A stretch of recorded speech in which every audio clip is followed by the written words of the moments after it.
Another thing you want to check when doing your driveline angles and run out and measuring everything is you want to go ahead wire under here and take a look at your U-joints.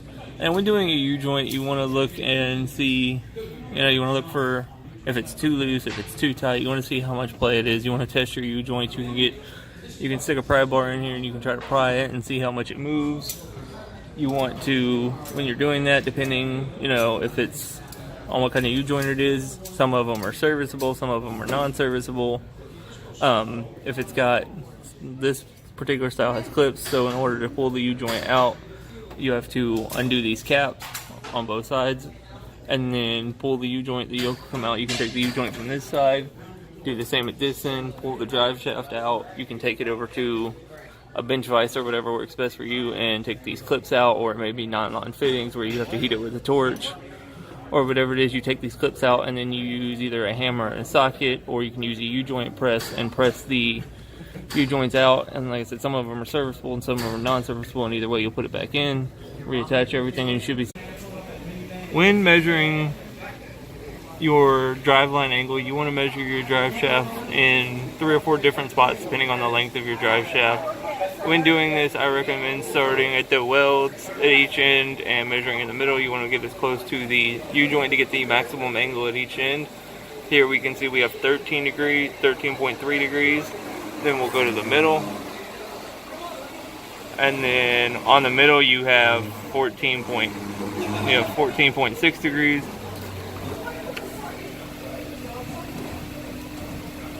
And on the end you have 13 degrees.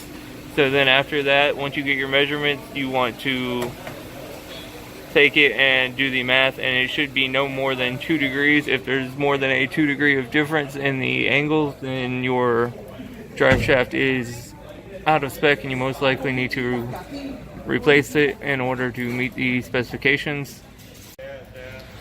When you're doing your drive shaft run out, after you've checked it in both sides, you want to take your measurements.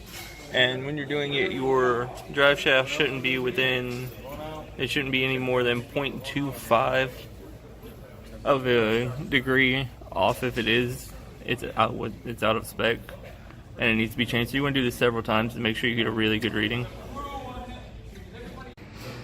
Okay, so today we're measuring the run out of the drive shaft, and to do this you want to use a dial indicator. And when you want to do this, you want to make sure you have a cleanest possible surface on the drive shaft in the points that you're going to measure, preferably doing around wherever you see a weld.